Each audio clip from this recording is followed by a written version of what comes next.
¿Qué tal? ¿Cómo están? En esta ocasión nos acompaña Miguel Bosch. Él es filósofo y economista que se ha dedicado a estudiar a un filósofo poco conocido, un fenomenólogo checo, Jan Patočka.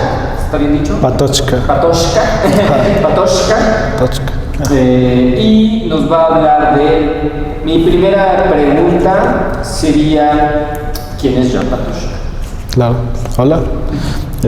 Gracias, Masón, por invitarme a este reconocido videoblog de filosofía. Bueno, la pregunta de quién es Jan Patočka debería ser la primera pregunta que cualquier estudiante o interesado en la filosofía se pregunte, porque claramente casi nadie lo conoce, ¿no?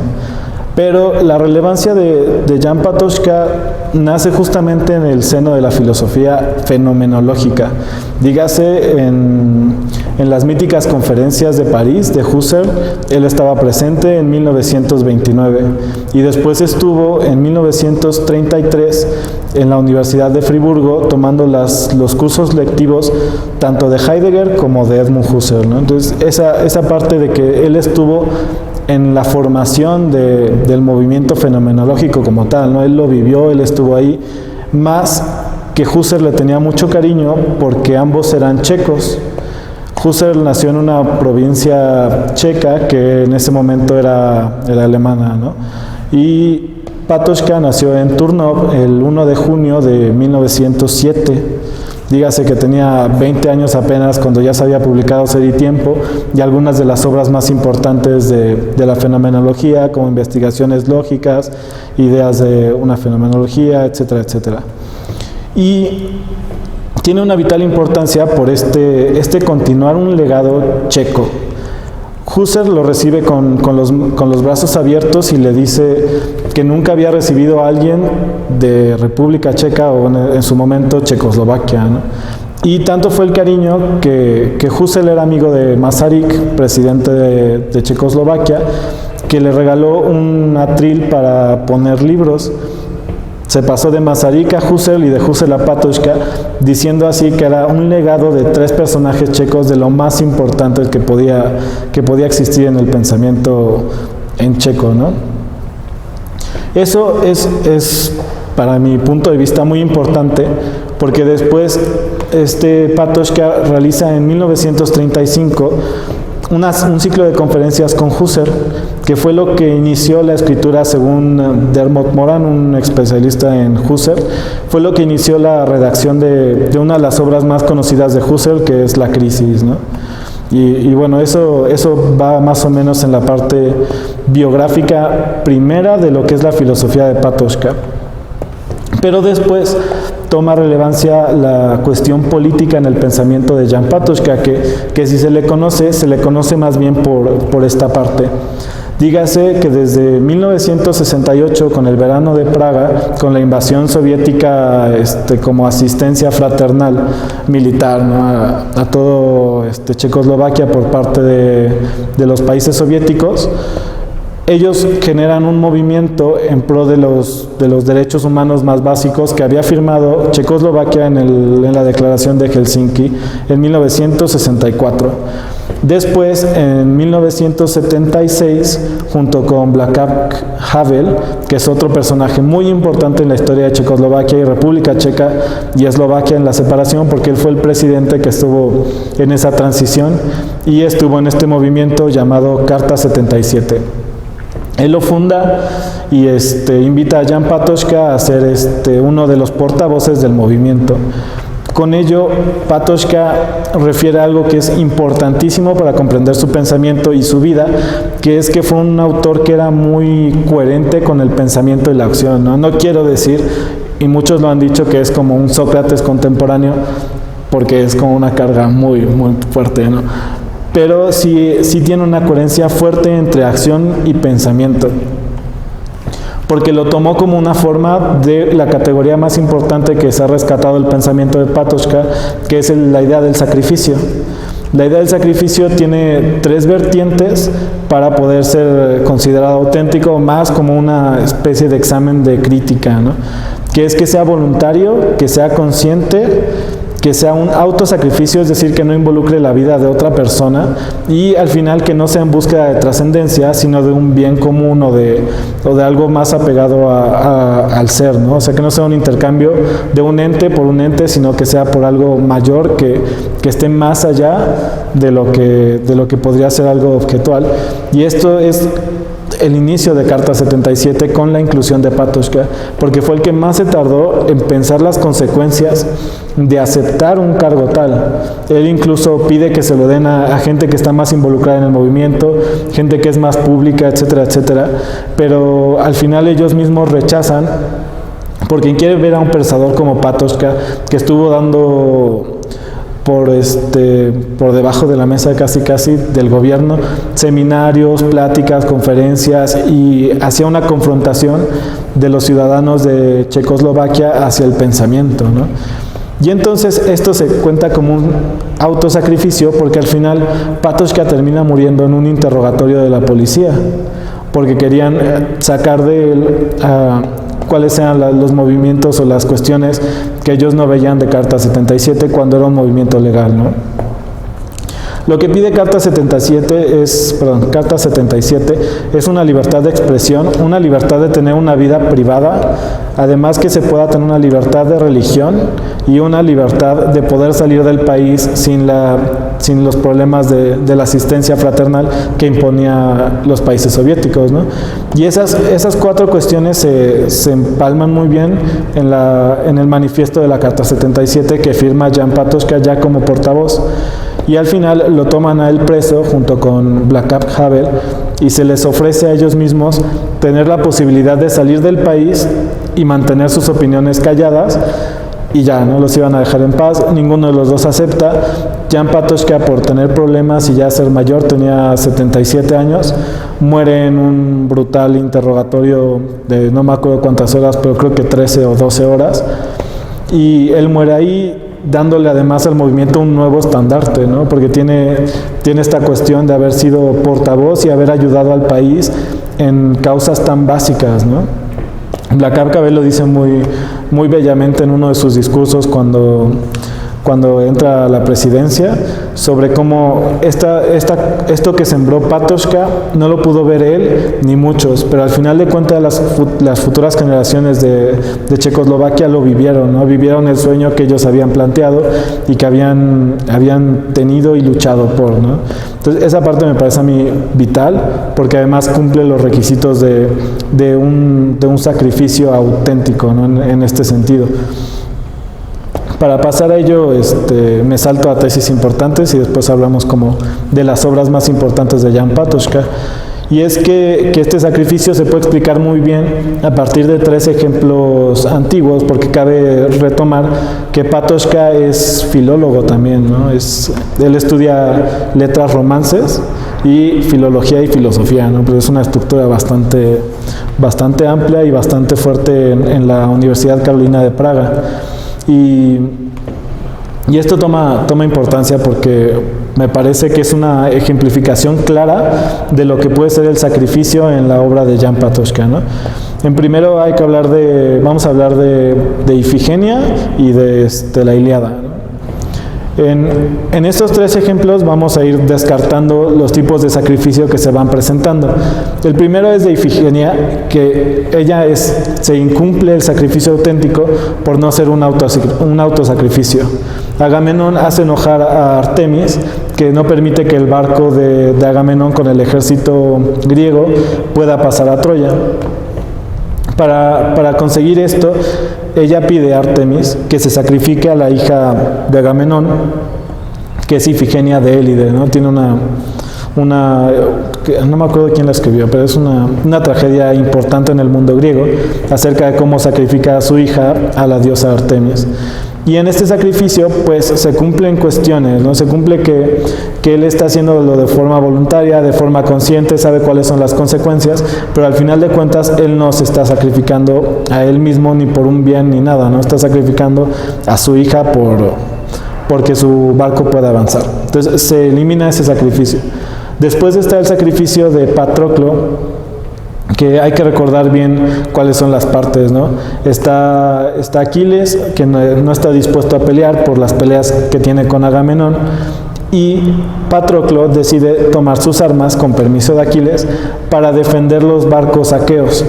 Esto quiere decir que sí estaba haciendo un sacrificio suyo, porque él se iba a disfrazar de Aquiles para espantarlos, a los troyanos, pero para defender a su gente, ¿no?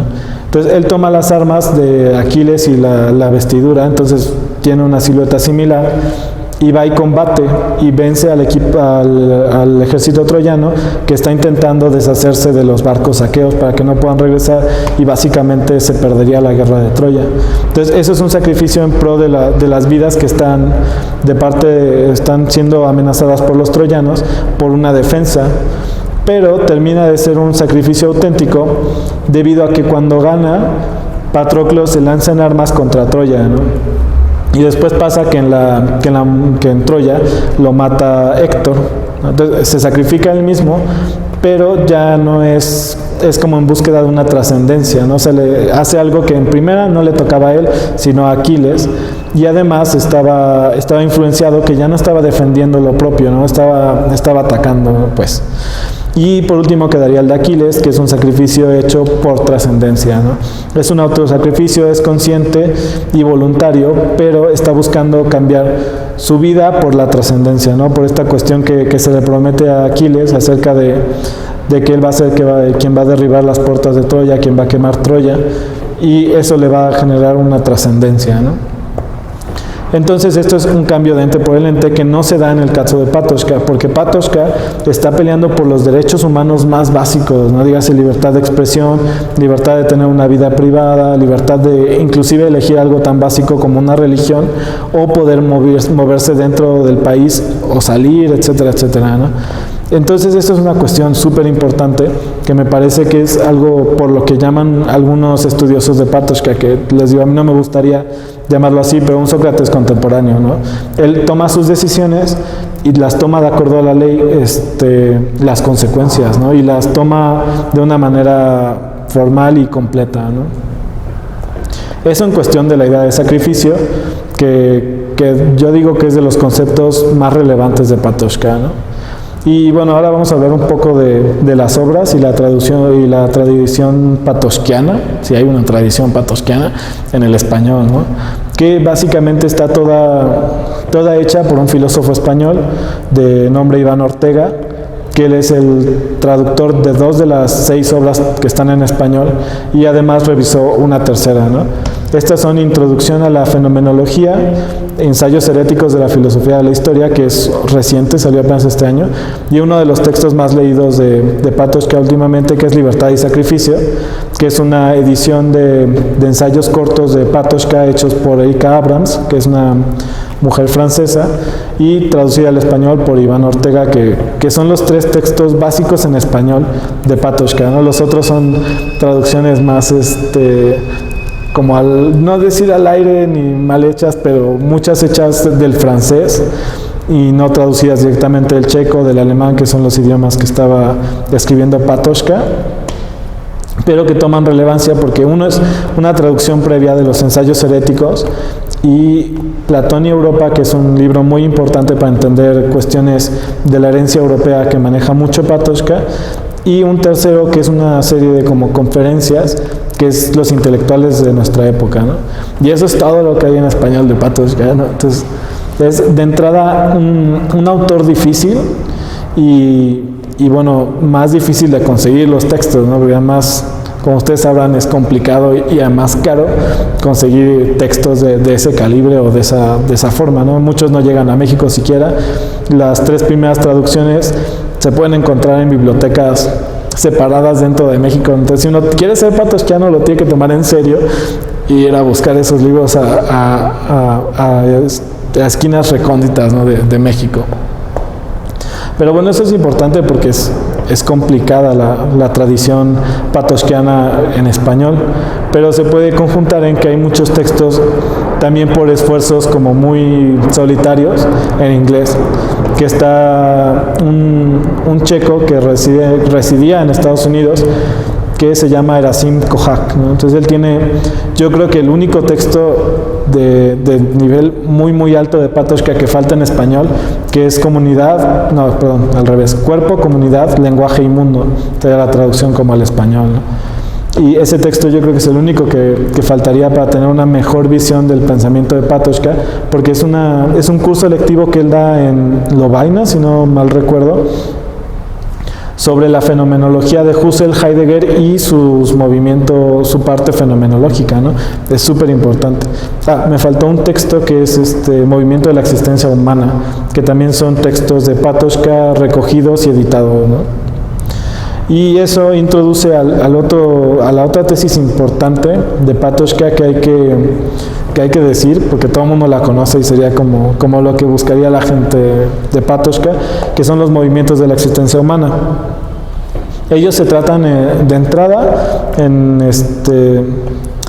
se me fue justo ahorita, en los ensayos heréticos de la filosofía de la historia y en Cuerpo, Comunidad, Lenguaje y Mundo, ¿no? Yo creo que ahí están las dos partes importantes de esta tesis patočkiana que ha tomado mucha relevancia, que son 3 movimientos de aceptación, defensa y verdad, que se desprenden las categorías importantes de hogar, trabajo y, verdad, sacrificio, como el conflicto de la vida, ¿no? Y empieza por la primera, que es aceptación, que es cuando uno nace, tiene que ser aceptado por una familia que lo acoja, ¿no? Entonces, esta cuestión del hogar implica muchas cosas, como el amor de los brazos de una madre o un padre que toma al hijo, lo acepta y trabaja por él para que él pueda conseguir una subsistencia, ¿no? Y eso es muy importante, ¿no? Porque es el inicio de la vida humana tal cual, porque el hombre está reconocido como uno de esos animales que necesita ser aceptado para poder llevar su vida, ¿no? O sea, si a un bebé se le deja ahí solito para que viva, pues ya valió, ¿no? Después de esta cuestión me agrada bastante, ¿no? Porque no es casa, ¿no? Es hogar. Eso quiere decir que hay como un círculo de amor, de familiaridad, etcétera, etcétera, que recibe al niño. Václav Havel, cuando está en la cárcel, le escribe a su esposa Olga, en su clásico libro Cartas a Olga, ¿no? Sobre esta categoría de Patočka y cómo él la toma en prisión. Porque él toma una celda y la hace suya. En ese momento es su hogar, esa única celda. Y aunque lo cambien a una celda exactamente igual, él la siente fuera del lugar, ¿no? Porque ya estaba acostumbrado, ya estaba aceptado por una familiaridad de esa específica celda. Entonces, esa categoría de hogar que empieza a mover como cuestiones de amor, de ser aceptado por los brazos de una madre que lo ama, ¿no? A mí me parece brillante, ¿no? Me parece muy, muy bonito como lo plantea Havel y como lo inicia Patočka. Y después de esta cuestión de ser aceptado en una familia, viene el movimiento de defensa, que parece y tiene sus notas como cristianas, ¿no? como bíblicas, pues, que es la cuestión de que el hombre está obligado a trabajar, ¿no? Entonces, en un momento lo aceptan, pero en un segundo momento él tiene que tomar sus propias armas para defenderse dentro del mundo. Y entonces eso implica que él tiene que salir, trabajar, cumplir sus horarios para regresar con las cuestiones elementales para subsistir, ¿no? Comida, vestido, sustento, etcétera, etcétera, entretenimiento, si nos ponemos con categorías marxistas, ¿no? Y eso es importante porque aquí se da la mayoría de la vida humana, ¿no? En la vida humana en general, de la gente que únicamente trabaja y que no toma el conflicto de la vida como viene, ¿no? Porque es de vital importancia tomar esta categoría del conflicto en Patočka, porque es lo que nos va a llevar a una vida en verdad. ¿Qué quiere decir vida en verdad, no? Es como muy filosófico, así como que, o sea, eso lo han dicho todos, ¿no? O sea, uno tiene que ir de filósofo a sofista y diferenciarse, ¿no? O sea, saber por qué uno es filósofo y por qué el otro es sofista. Y el único que puede hacer eso desde Platón, bueno, más aún me va a corregir porque sus tesis del Gorgias y todas esas cosas. El único que puede reconocer entre el filósofo y el sofista es el filósofo, ¿no? Porque la categoría se parece. Entonces, ¿cómo diferenciar entre una persona que vive en verdad y una persona que vive en un movimiento de defensa puramente? Y esto se ve únicamente en esta coherencia entre pensamiento y acción. Cuando uno encuentra un pensamiento y hace de él un conflicto, o sea, lo que se le da en el mundo natural lo vuelve una forma de conflicto, se pregunta, dialoga, lo confronta con la realidad y saca una categoría, puede ya estar diciendo que puede vivir en verdad, ¿no? Y entonces esta separación que también hace en Libertad y Sacrificio, Patočka, es que uno puede vivir tranquilamente como un intelectual sin tener un conflicto con el mundo, o puede vivir como filósofo y estar haciendo este movimiento de confrontar la realidad con el pensamiento, pues. Y eso es muy, muy importante por la cuestión del dominio que vivió Patočka, ¿no? Porque hay desde Levinas o Patočka, hay dos formas de dominio hacia el ser humano, ¿no? La primera es la ideológica y la segunda es por la guerra. Y él vivió pues básicamente las dos, ¿no? O sea, vivió el movimiento socialista con su impacto ideológico porque Praga resiste pacíficamente, ¿no? O sea, dejan que en el verano de Praga el ejército entre libremente, ¿no? Sin generar un conflicto, y eso es una forma de la doble dominación, ¿no? Tanto por la fuerza del ejército soviético como por la ideología que estaban imponiéndoles. Y esta forma es como se da la Carta 77, ¿no? Como confrontar aquello que está haciendo el gobierno socialista en decir, ok, yo como gobierno checoslovaco, firmo la Declaración de Helsinki en 1964, ¿no? Entonces está bien, pero no la cumplo, no es simplemente un movimiento político como nosotros sabemos, ¿no? Te firma el papel y no se hace nada. Y él lo confronta y hay que resistir pacíficamente esa injusticia que está llevando a cabo el gobierno, ¿no?